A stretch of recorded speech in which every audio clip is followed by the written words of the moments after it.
Hello, dear friends. This is Phone Support Channel. Before you start watching this video, please subscribe to the channel and give it a like.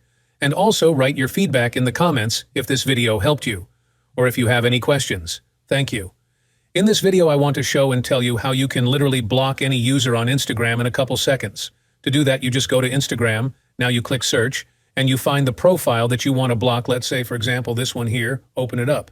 Now, in order to block this profile so that it can't look at our page, we click three dots on the top, and here where we have three dots, we click on the block button.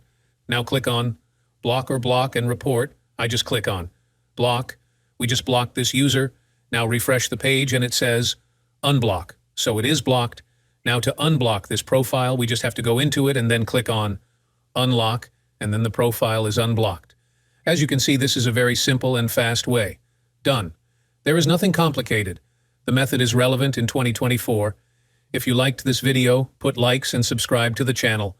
And also watch other useful videos on the channel.